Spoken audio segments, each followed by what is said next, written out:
And good morning. It's 7:04 on this Tuesday. It's time to head to Studio B for Coleman and Company. Hello, everybody, and welcome. Yes, a Tuesday morning. We welcome you to our program presented by Vanderbilt Wilson County Hospital. Tracy Pope is here as usual when it's her turn to be here. Tracy, good morning. Good morning, Coleman. And it's your turn, 2 of those Tuesdays out of the month. Absolutely. Yeah. It's always a fun morning. Well, we're always glad to see you. Tracy is the Director of Community Relations for Vanderbilt Wilson County Hospital and brings us a medical professional on most Tuesdays when she's here, and today is no exception. But anything you want to say before we introduce the person you brought? Well, I feel like it's been a minute since I've been here. 2 weeks ago on the Tuesday, we had the Mount Juliet Chamber Golf Tournament. It had an 8 a.m. start. All the volunteers, we had to be out there at 4:30. I know Mark was out at 6 a.m. and I know Mark was out there at 4:30 that morning getting things ready. So I heard our program. We had a great speaker, and I missed you dearly, but we had a great golf tournament at the Mount Juliet Chamber. Well, thank you. We miss you when you're not here. All right. Anything else? No, I think that we're excited to have Susan Hellervich. She is an acute care nurse practitioner with Vanderbilt Heart here in Lebanon, and we're excited to hear what she has to say today. Susan, good morning. Good morning. Nice to see you today, and this is the first time for you to be here, and especially on the first time somebody comes. We want to know all we can find out what we can about you, where you're from, your background. So get us started here with that. Okay, well, I have lived in Middle Tennessee with my family since 2005. Worked at Vanderbilt University Medical Center downtown until about a year and a half ago. In 2009, I graduated with my master's degree and have been an acute care nurse practitioner since that time. Spent 11 years working in the medical ICU before the opportunity came to be in my own community taking care of cardiac patients. Where did you grow up? In Sacramento, California. In what part? Sacramento. Oh, Sacramento. Okay. Mm-hmm. All right. That's the capital, isn't it? That is, yes. Sacramento. What brought you? What got you out of California? Well, we had school-age children and were looking for a different quality of life. And we found it, and this has been home ever since. Here in Middle Tennessee. Here in Middle Tennessee, absolutely. Well, you've been here long enough that you can say you're from here now, I guess. Well, I do say y'all sometimes, so. You've got it made. What prompted you to want to get into the healthcare business, to be a healthcare professional? Well, I always thought about being a nurse, and I think like many other nurses, I had a family member. My grandmother was very sick when I was a senior in high school, and she had a prolonged hospitalization and illness, and it really motivated me looking at the nurses and the other healthcare professionals that took care of her. And I decided then to become a nurse and never looked back. How difficult is the road to becoming a nurse and to achieve the level that you have? Well, nursing school is very challenging for sure. These days, most programs are bachelor's degree programs and involve clinical time in the hospital and different healthcare settings. And then when I decided to become a nurse practitioner, that program is also very challenging. I went to Vanderbilt University for that program. And that also involved many hours of clinical as well as lectures and rigorous study. And of course, after both of those levels, you have to take board exams. And as a nurse practitioner, there's national accreditation as well. Those exams scare you? Well, no, but I wouldn't want to do them again. Well, anytime I've taken an exam, I was a little bit apprehensive, to say the least. Oh, definitely. Yeah. Yeah. Well, tell us a little bit about your practice right now. Okay. Well, I work for Vanderbilt Heart and Vascular Institute, an outreach clinic here in Lebanon. We have several outreach clinics in the Middle Tennessee area. We provide general cardiology. Here in Lebanon, we also have vascular health, and we have interventional cardiology. Well, how does somebody see you? Oh, well. Are they usually referred to you, or is it always a hospital scene? No, it comes from a variety of sources. Patients can refer themselves. Most of our referrals come from other physicians who would like to have a specialty consultation. And then, of course, patients who are hospitalized with cardiac problems, frequently that's where the diagnosis is made, and then their follow-up is with the outpatient. Well, I'm just wondering here, as your practice goes, what's a day like? What's a week like? Tell us some of. I mean, you're seeing people, some of them for the first time.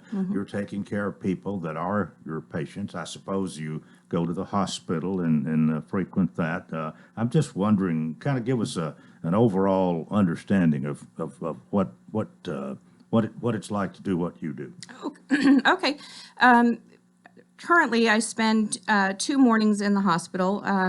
We are growing our program there, and so more help is needed. We have physicians there every day, and so I'm augmenting the services that they're providing 2 mornings a week. And the rest of the time, I'm in the clinic seeing patients, of course, reading their histories, understanding what the issues are, what the current plan of treatment is, seeing them, examining them, developing the plan of care further. And I do a lot of teaching. Oh, okay. Who do you teach? The patients. Okay, I got Yes. it. I got it. What is cardiovascular disease?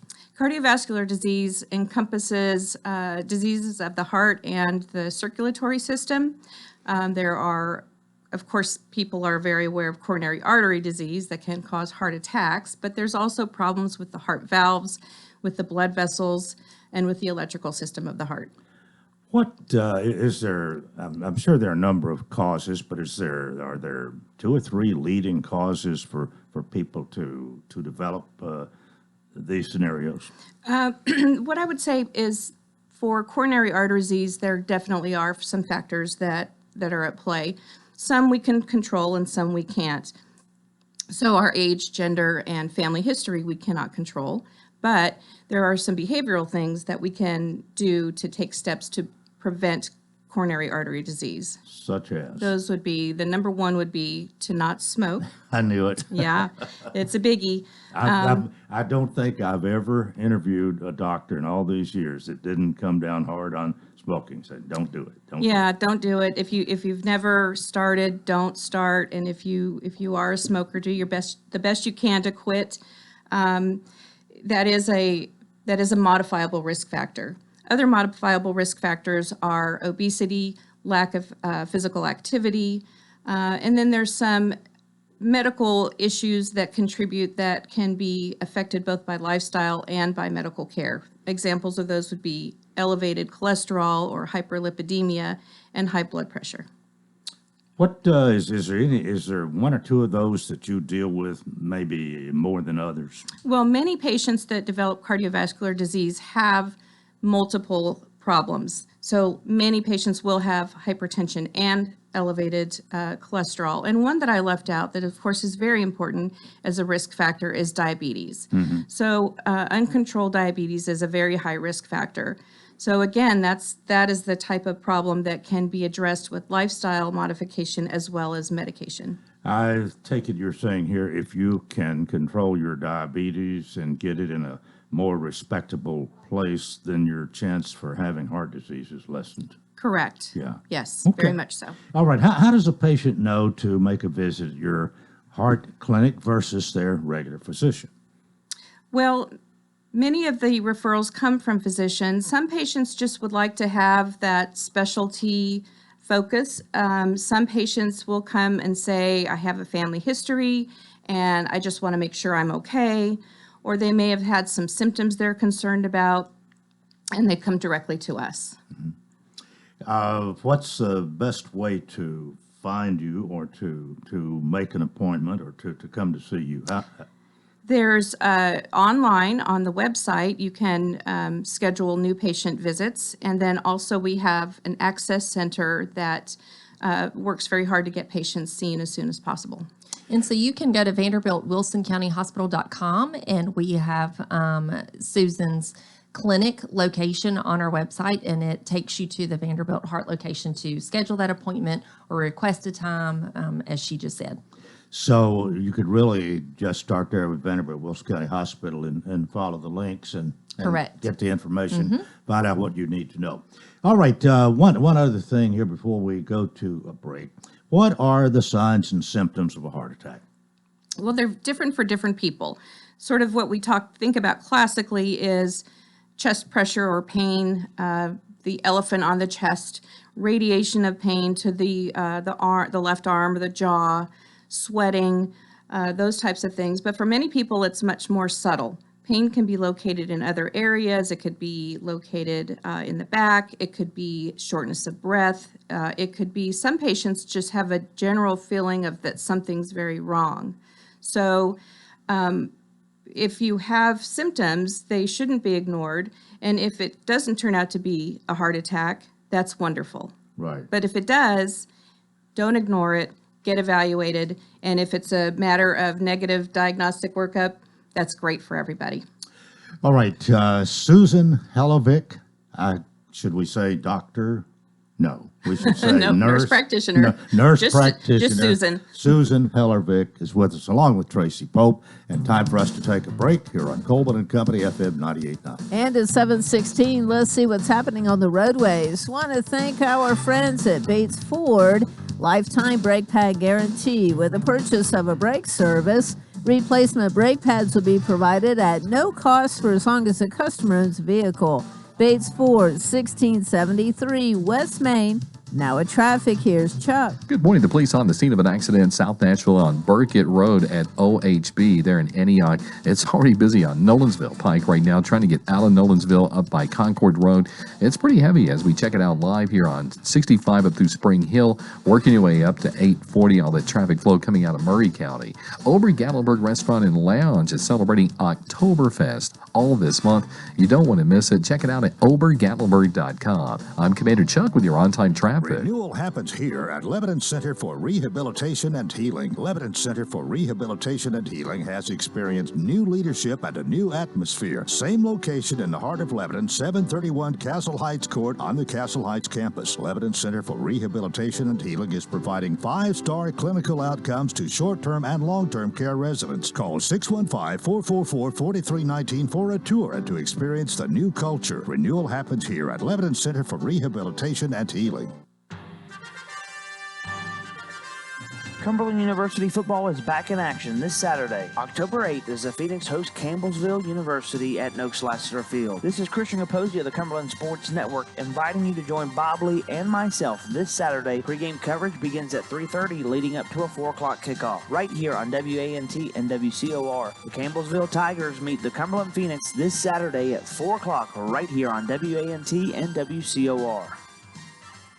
Fall is here. Shop Springs Creamery invites you to their fall festivities on the farm. Grab some fresh ice cream and enjoy the corn maze, shell corn pit, dummy roping, and the corn cannon, happening September 16th through October 30th. For more info, visit shopspringscreamery.com. For fresh ice cream, fall festivities, and fun for the whole family, make plans to visit Shop Springs Creamery 4 miles off I-40 towards Watertown, September 16th through October 30th. Happy fall, y'all! Hi, everybody. Tommy Bryan. Join me, along with Harry Stafford, Bob Lee, and Joe Gardner, as we bring you Lebanon High School football. Brought to you by Bates Ford, Bates & Hooker, K. Maynard Insurance, Lebanon Police Chief Mike Justice, Wilson County Sheriff Robert Bryan, Kenny Salas, Sports World, and Wilson Bank and Trust. The Blue Devils travel to take on rival Mount Juliet Thursday. Pregame at 6:30 on WANT and WCOR.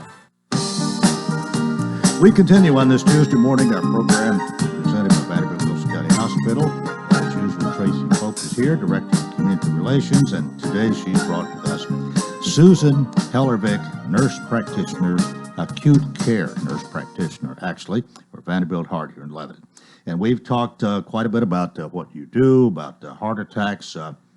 Let me ask this: if one has a family history of heart disease, what are some preventive measures they should take? Well, I would say first and foremost, those modifiable risk factors that we discussed. So not smoking is very important, maintaining a healthy weight, and physical activity. The American Heart Association recommends greater than 150 active minutes per week. So that can be walking, it could be yoga, it could be swimming, it could be, whatever you enjoy. It doesn't have to be in the gym or sit-ups and push-ups. It could be all different types of activity. But physical activity, very important. Very important, yes. Yeah. And I've already talked about what is so bad about smoking. But I definitely agree. Yeah. But I've wondered too. But it seems to cause a lot of problems. It does. Well, there's lots of chemicals in cigarettes for one, and it causes atherosclerosis or hardening of the arteries. That's sort of an old time term that a lot of people are familiar with. And then, of course, breathing in hot smoke full of chemicals is not going to be good for your lungs. Those chemicals, they're in your lungs, they get into your bloodstream, and so it causes a multitude of problems. Well, we've heard of cancer being caused by that, but, Yes. but also heart problems Yes. can come as a result as well. Yes. So anyway, but activity is very important again, and you saying you don't necessarily have to have a membership at the gym to be active, but you don't need to be a couch potato. I take it. Right. So the goal is to have your heart rate elevated for a period of time. So a brisk walk, rowing, or kayaking, all kinds of outdoor activities. If you enjoy the outdoors, I encourage patients to do things that they like, so that it doesn't feel like a chore and something that they don't want to do. Well, how often? I mean, I guess it's fine if you do it every day, but is it necessary every day? No, not necessarily, but 150 minutes per week. So however you want to slice that up, that should be the minimum goal. All right. What can one do to prevent high blood pressure? There's a few things that are important with high blood pressure. Activity, again, is one. If you change your physical activity from being sedentary to being active, your blood pressure typically will drop maybe 4 or 5 points on that top number. Weight loss is also very important for hypertension. Again, a loss of 10% of your body weight will bring your blood pressure down another 4 or 5 points. So I tell people, especially patients that are quite obese, that it can be discouraging to them to think I have to lose weight to improve my blood pressure. But that's really not true. A 10% change in your weight will make a big difference. And then the other thing for hypertension specifically is salt. So a high salt diet can lead to hypertension. Extra salt makes the body retain water, which then elevates the blood pressure. So we recommend no more than 2,000 to 2,300 milligrams of sodium a day. And Now, how can you, especially the way most people, so many of us don't eat at home like we once did. Us older people used to always eat at home when we were growing up, but that's not the case anymore. And how do you know you don't do it? You don't. It's very challenging. And most restaurant food, whether it's fast food or a regular restaurant, is going to have more salt than what we typically use at home. And that's partly why it tastes so good. So what I suggest people do is if they are going to be eating out, to try to make their other meals of that day lower in sodium. And just try to balance it. Kind of become aware by reading labels and that type of thing. But that's very important. Low sodium, Yes. and but a little weight loss is good. A whole lot is better, I suppose. Yes. as long as you're overweight. But there are the number of factors, of course, that have to do with the cause to have high blood pressure. How much of that might be hereditary? Oh, there's a lot that's hereditary. We have patients with hypertension in their 20s, and it's not because of lifestyle. It is hereditary. So those patients in particular, we urge to be seen by their doctor, follow up on a regular basis, take their medications if they're prescribed medications, because unchecked blood pressure over time causes organ damage. It can cause kidney failure. It contributes to heart attacks and other issues. Well, there's medication for that too. Is that more of a last resort? For high blood pressure? Yes and no. So when I see a patient that has high blood pressure and has some modifiable risk factors, many times they say, well, I really don't want to go on medication. I say, okay, then let's try these things. Try the exercise, try the dietary modifications, and then come back And if your blood pressure is still elevated, then we'll start some medicine. And frequently I'll ask to start medicine right away. Depends on how high the blood pressure is. If it's out of control, then medications are required. If it's borderline, Okay. yeah. But here again, activity and part of losing weight has to do with activity too. Usually, it also has to do with how much you eat, I guess. Correct. So you kind of work all together there too to hopefully lose some weight, get the blood pressure down. Yes. Yes.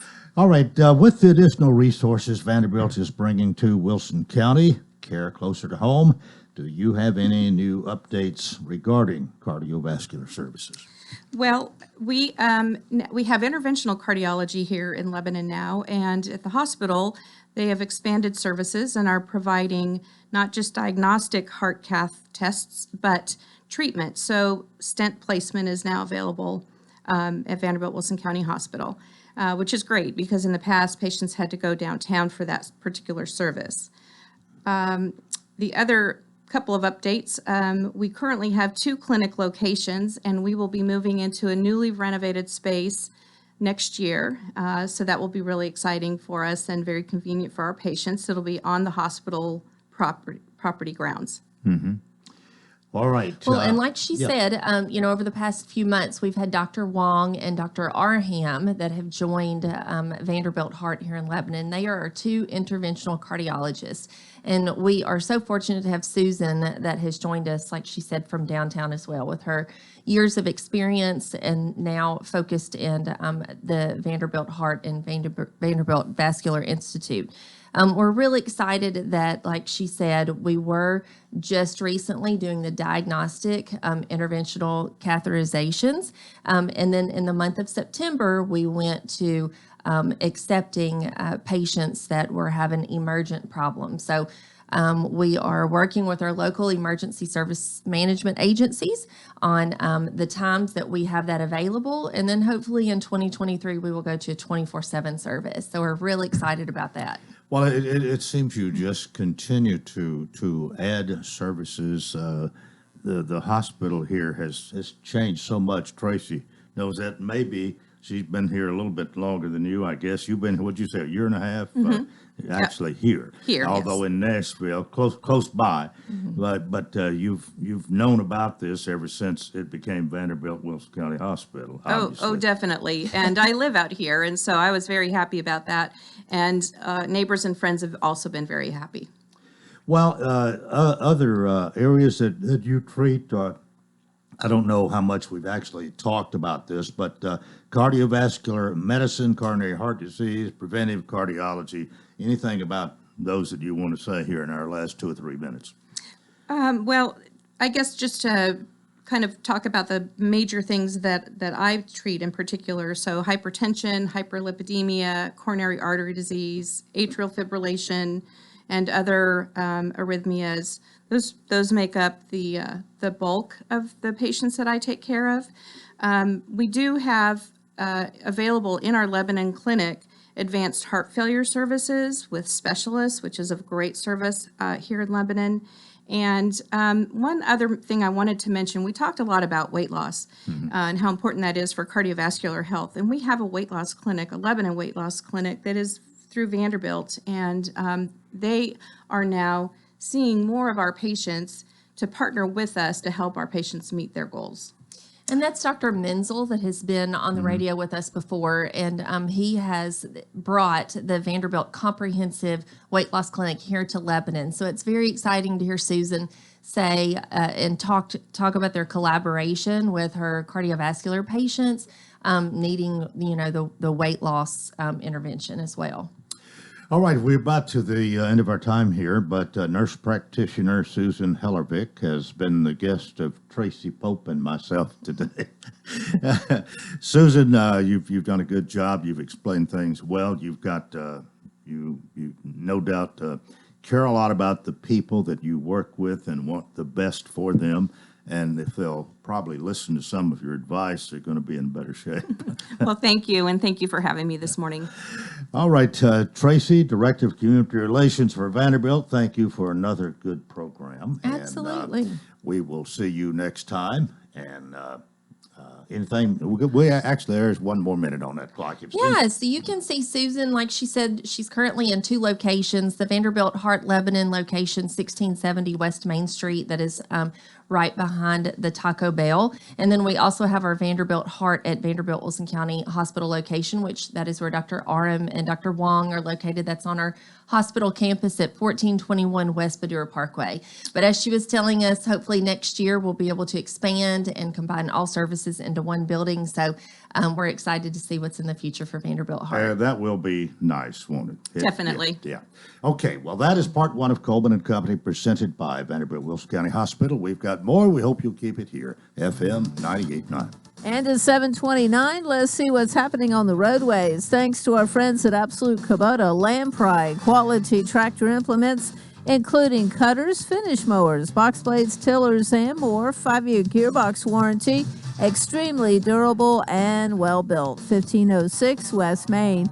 Now at traffic, here's Chuck. Good morning. Traffic's building pretty good now on 24 westbound and through the Hickory Hollow area. You got all that traffic flow coming in from Rutherford County. It's heavy as expected down through Mount Juliet right now, 40 west. All that traffic in from Wilson County. They're headed towards the Hermitage area. Hey, for customized Tennessee t-shirts just in time for football season, check out RockyTopTNShirts.com. That's RockyTopTNShirts.com. I'm Commander Chuck with your on-time traffic. Welcome to Hearthside Senior Living, Lebanon's unique senior living community designed for seniors to age in place, all within a safe, comfortable, and Christian environment. Beautiful retirement homes designed for an independent lifestyle with maintenance-free living. Hearthside Senior Living also continues the excellent tradition of assisted living for those seniors who need additional services. Hearthside Senior Living, an independent retirement community and assisted living community, all on one campus in the heart of Lebanon. Call 615-443-1994 for a tour. What is your passion? How can you use that passion to enrich your community? Hi, this is Melanie Minter, President and CEO of the Lebanon-Wilson County Chamber of Commerce. Your chamber is the resource for making connections to fulfill your passion. Whether education, nonprofit, agriculture, entertainment, or government relations, Wilson County offers a place for you to be involved. Your chamber connects businesses, individuals, and your passion to the community. We have an enthusiasm for excellence. Join us and catch the spirit. Call or visit our office at 149 Public Square in Lebanon. Contact Stephen Lowry Land Clearing for all your land clearing needs. Whether it's clearing trails for ATVs, reclaiming pasture, or clearing your land of brush and trees, Stephen Lowry can get the job done. He works closely with customers, adjusting to make changes as you want. Steve Lowry will give you quality work at a price that you could afford. He will also beat any written estimate. Call Stephen Lowry at 615-970-8154 for all your land clearing needs. That's Stephen Lowry Land Clearing, 615-970-8154. We will start off chilly again this morning, but be heading for a sunny high of 76 later this afternoon. Skies will stay clear and humidity remains comfortably low. We'll continue to see a light breeze out there and see a high of 77 for Wednesday, 82 for Thursday. This weather forecast is brought to you by Walker Auction and Realty, professional auction and real estate services. Get top dollar for your home, land, or personal property. Log on to MikeWalkerAuctions.com. They know auctions. That's a look at your forecast. I'm number one Ned. Coleman and Company, welcome to part two here on a Tuesday morning. Sean Dozier joins us to talk about Hearthside Senior Living. Good morning to you. Good morning, Coleman. How are you today? Doing pretty good. A little chilly outside. Yeah, it's these mornings are a little bit cooler now. I have a hard time transitioning from one season to the other, but I love this weather, and it's been a great few days. We probably need a little bit of rain, but we do. But I tell you what, it's going to frost for long. Yeah. It keeps getting a little colder. I think this weekend we might get it, but it's beautiful weather. I hope everybody's enjoying it. I did want to say happy anniversary to WANT, Coleman. You know, I've been associated with this radio station for over 20 years now. My first time, I know I've said this before, but I've got to say it again. My first time I met you was on a cold February morning in front of a double-wide trailer on McCrary Road. Do you know where we were? Nashville Super Speedway. And that was before it was even, yes. completed. I very well Well, we were selling that. those season tickets, and it was freezing, and MJ was there, and we were selling tickets on the radio station. But I've always believed in local radio. You know, we were always, talking to the Nashville media or the Nashville media or the national media. But I've always believed in, when you're at a local place, you ought to deal with local people. And Joe Smith. Glad you think that. Well, I do think that. And Joe Smith, sold us those ads all those years. And I just wanted to wish Susie and you and MJ and Billy and everybody here a happy anniversary. 29 years. 29. That was 30, isn't it? Well, 30 next year. 30 next year. Okay, We're so it'll be a already big. we're already getting started. All for right. next Well, year. I'm ahead of this. I'm ahead of schedule. But anyway, happy anniversary. Y'all do a great job here, and I'm glad to be a part of it. But I do want to talk about Hearthside Senior Living today, and Coleman, we are completely full. Wonderful. Completely full. We are full in our independent living. 30 homes, all sold. They're all enjoying the lifestyle that we provide down there, and then we're all sold out in our assisted living with all of our rooms being taken. And that just goes to our staff there who've been through a lot over the last few years, and things are picking back up. And Hearthside is we like to say we're a senior living community in the heart of Lebanon, and we really are. It's all about heart. It's all about compassion, communication, and customer service. And we try to live those out every day. Not perfectly, but we try to live those out every day. And the families and the residents and our staff really come together to make a great place to live. Really, it's it's their home.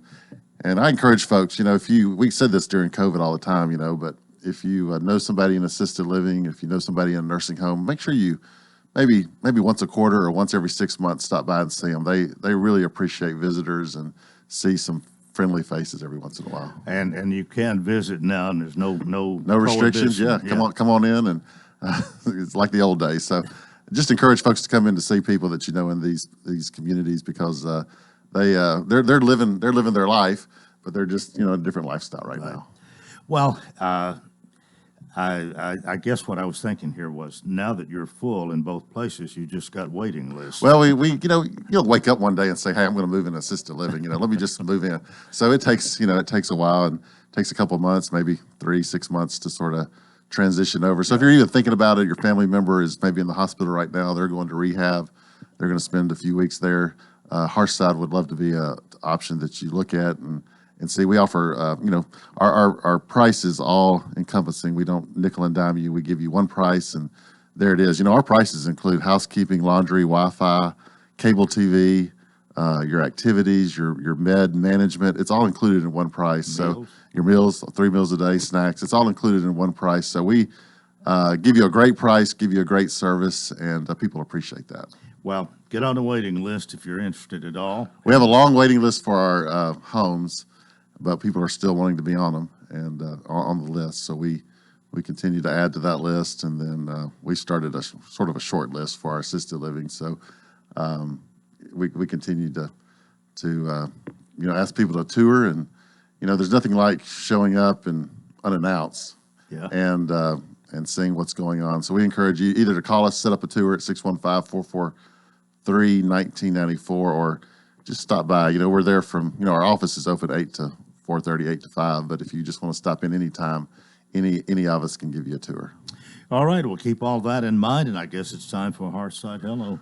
Harry Poss. Harry Poss is a resident at Hearthside Assisted Living, and yesterday he said, hey, tell Coleman Walker hello. So I said, I will do that tomorrow, and he'll be my Hearthside hello, Harry.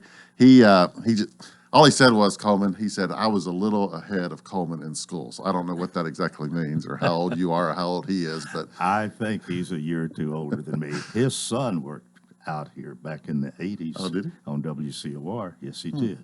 Well, he, if you know Harry, he likes to talk and likes to cut up. So he's a good guy. He's a great guy, and we've enjoyed getting to know him. But Harry Poss is my Hearthside hello. All right. Well, thank you for being with us, and I hope things continue to go well, and that people will remember Hearthside when it's time for a helping hand. Have a great week, all right. Coleman.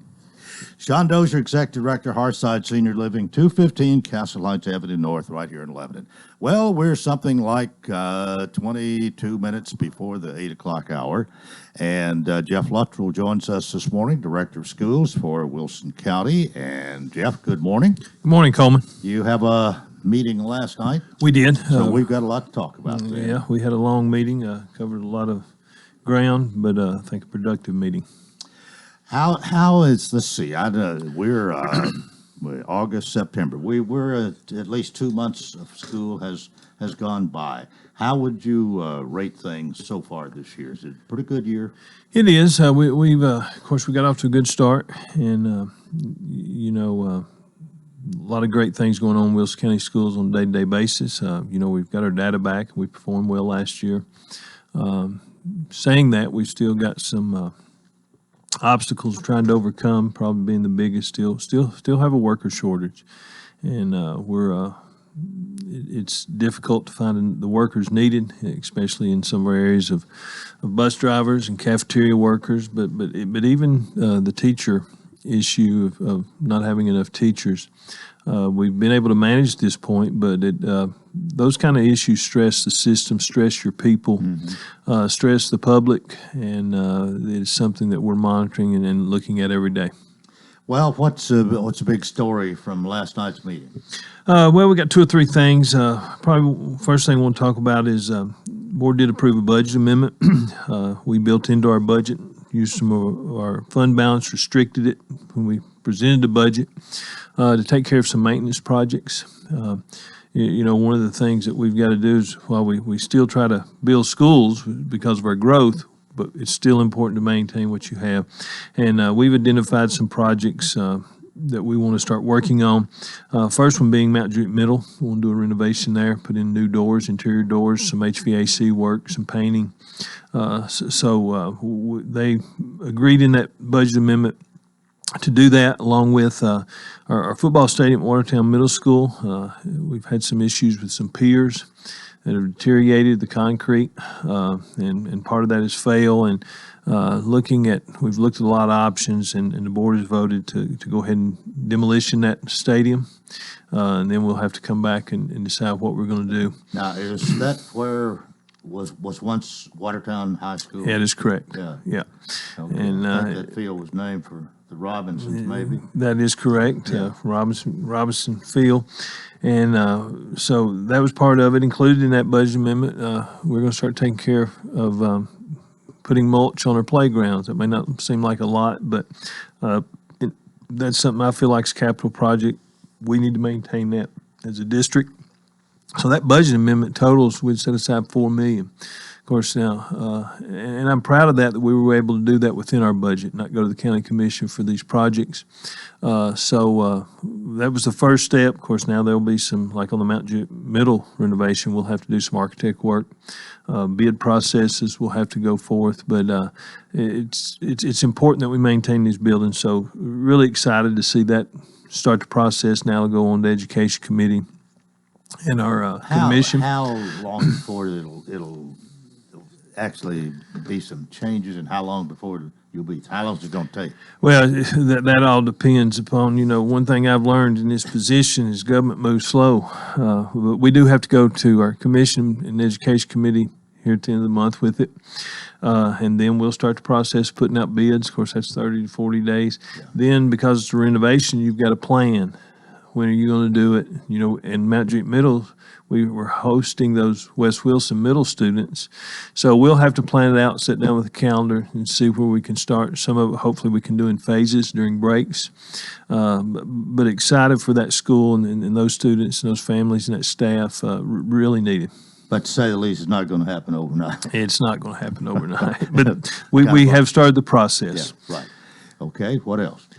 Next thing, board did vote, or we're trying to purchase some land to build future schools, and they voted to extend the land contract.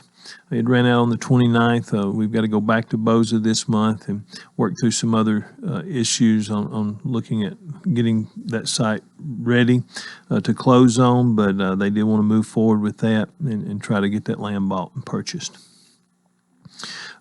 Next thing, we did spend some time with worker shortage, just discussing it, some of the implications. We've got 41 certified teacher openings right now. That's teachers. And classified positions, and that includes from everywhere from EAs to cafeteria workers to bus drivers.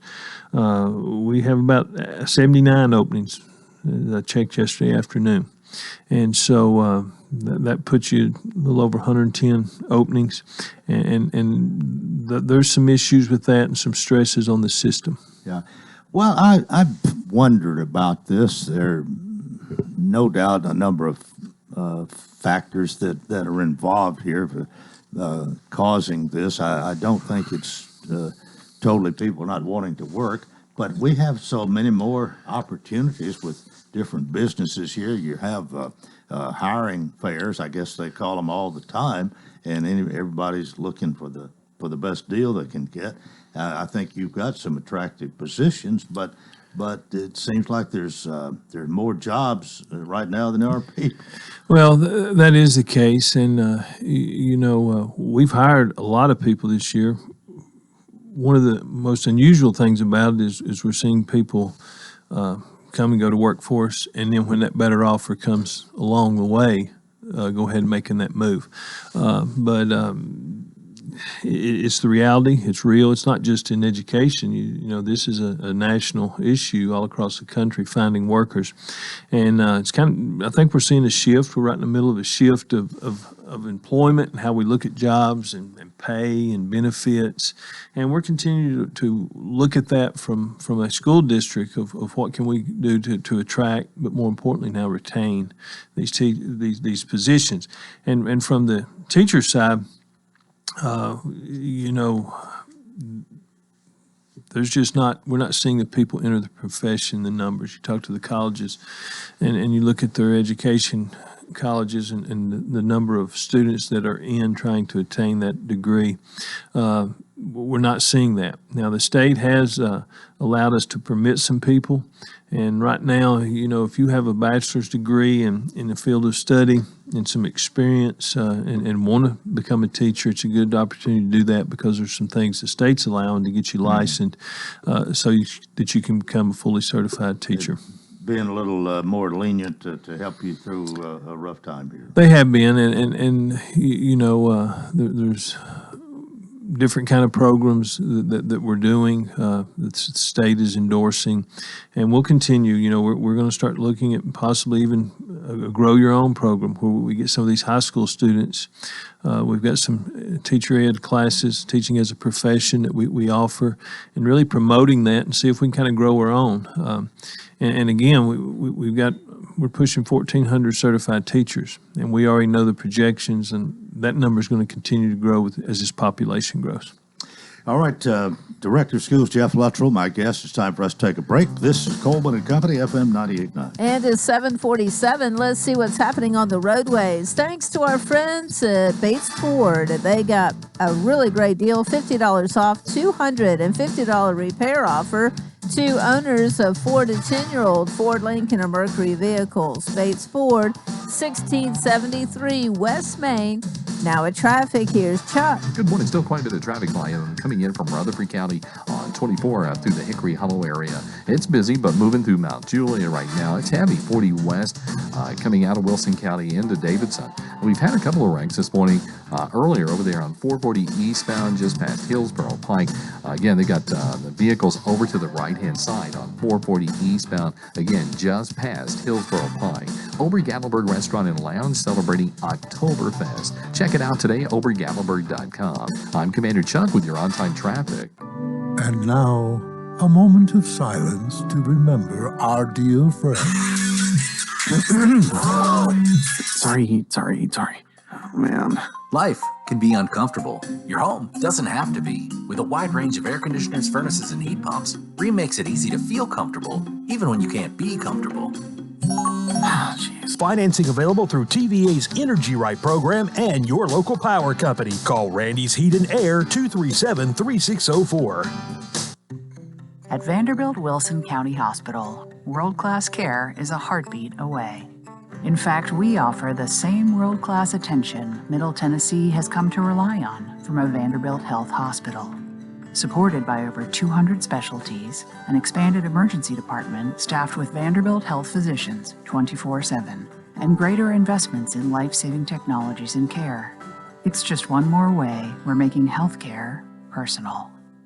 One more game before a banged-up Titans team has a much-needed bye week as they travel this Sunday to take on the Washington Commanders. Titans countdown begins at 11. Then Mike Keith and Coach Dave McGinnis call Titans and Commanders with a noon kick. Brought to you by Vixen Hooker, Bates Ford, Steve Mall Plumbing, The Jewelers, and the City of Lebanon Gas and Tennessee 811. Call before you dig. This is Wilson County's home for real country music and the Tennessee Titans. Real Country 98.9.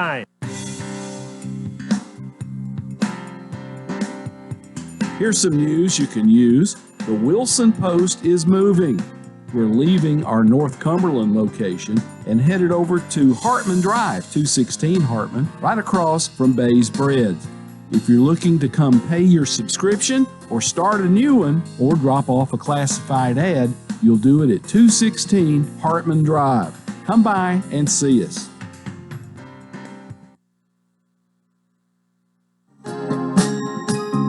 All right, thanks for joining us. We continue our final segment here for a Tuesday morning. Jeff Luttrell is with us. Jeff is the Director of Schools.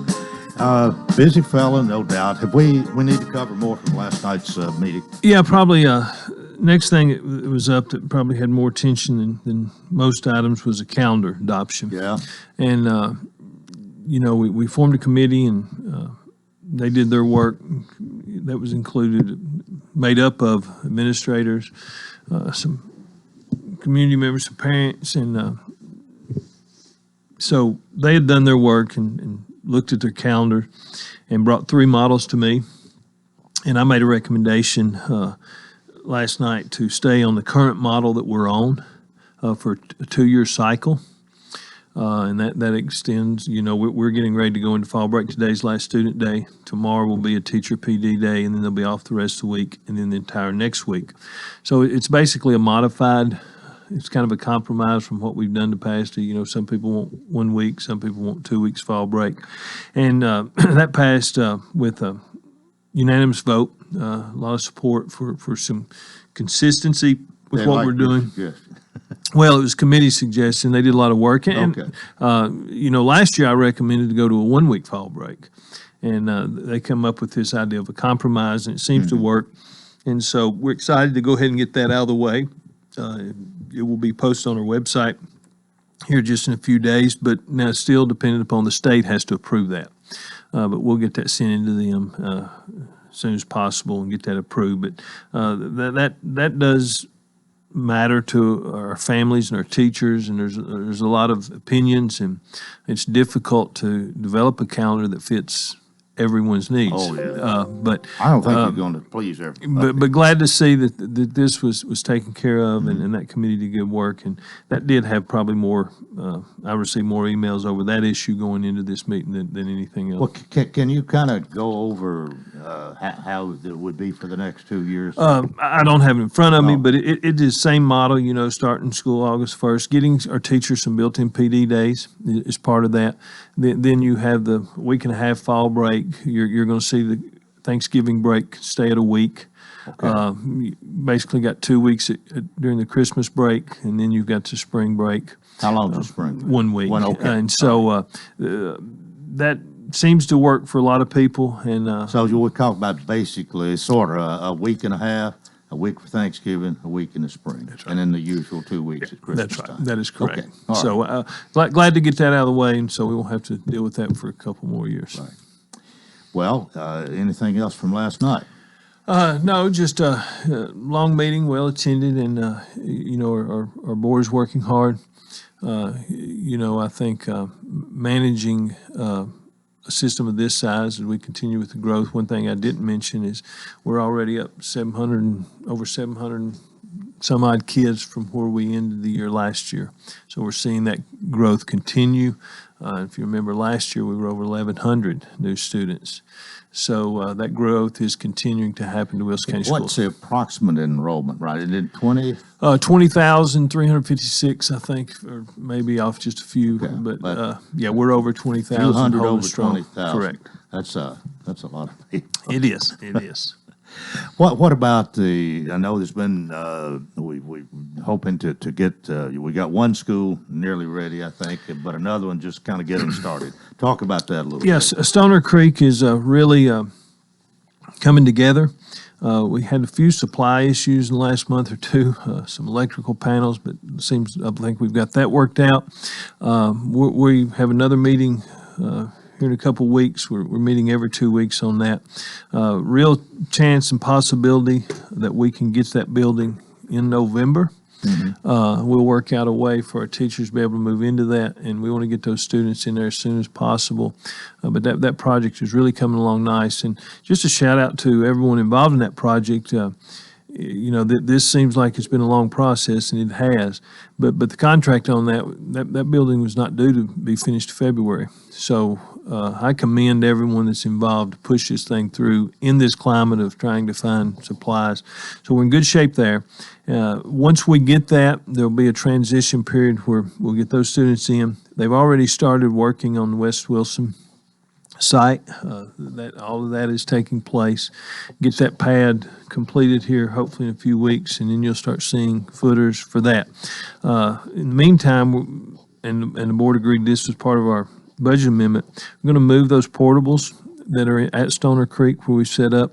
4 of those portables or 8 classrooms will go to West Elementary to handle the overcrowding there, and then we'll be taking the rest of them, setting them up around Mount Juliet Middle School to handle having both West Wilson and Mount Juliet Middle School in there. At West Wilson Middle Project, again, 2-year project, and I hope we can get in there sooner than 2 years, but what determines that, of course, is the weather. And maybe supplies. And supplies. Yeah. There's still some supply issues, but I will, our contractor, R.G. Anderson, they've done a great job in working with their subs and getting things at Stoner Creek in a timely manner. There's not many projects going to be finished as early in this climate, but it looks like they're going to bring that one in early. Well, when you get the 2 tornado damaged schools back online, you just kind of be back to normal, maybe a little bit better because you got a little more space there, but still, then you're going to be looking for more. Yeah, that tornado really set us back from in that building program. But you're right. Now the good thing is it will have some capacity there because we've added on to those buildings, making them a little bit larger than what they originally were.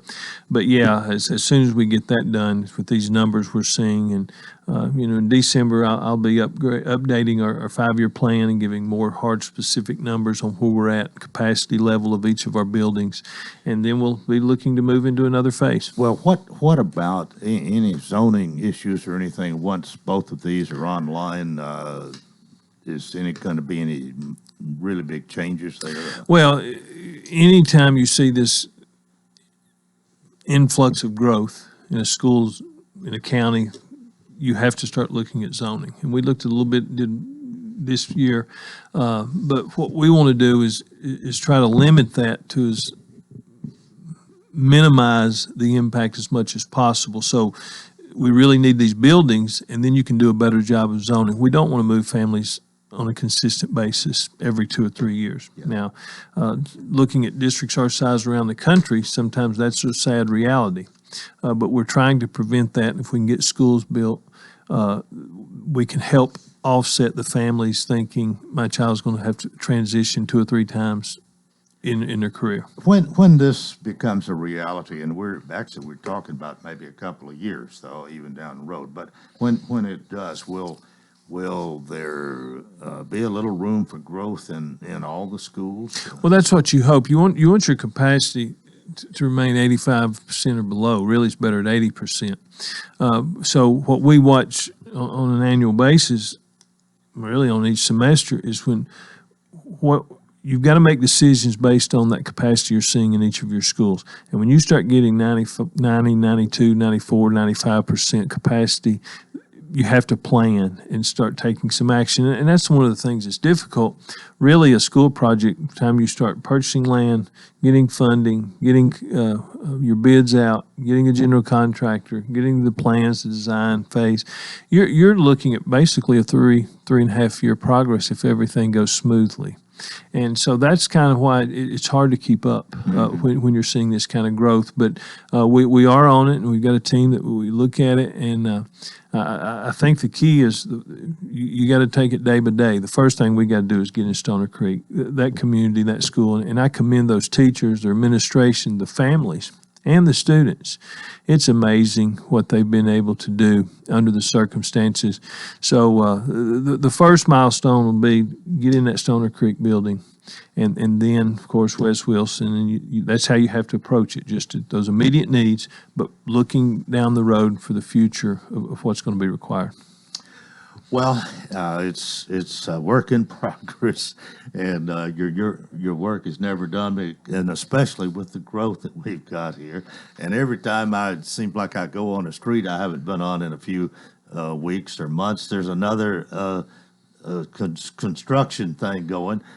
We've got all kinds of housing all over Lebanon here. I don't know how much what I see here in Lebanon affects you, but it either affects you or the Special School District 1. We've got an influx of people, and we've got to deal with it. But I guess it's in some ways a good problem to have, but it can be overwhelming at times. Well, it is a great problem to have. You know, I'd much rather be a part of a community that's growing and vibrant and people wanting to come here. That says a lot for Wilson County and all that's going on. We're about out of time, but you have had some good reports as far as some schools that have, I think we've talked about that already, but that's feathering your cap too. Right? Well, of all the things we deal with on a daily basis, the most important thing is that we're providing our students the education that they need to compete.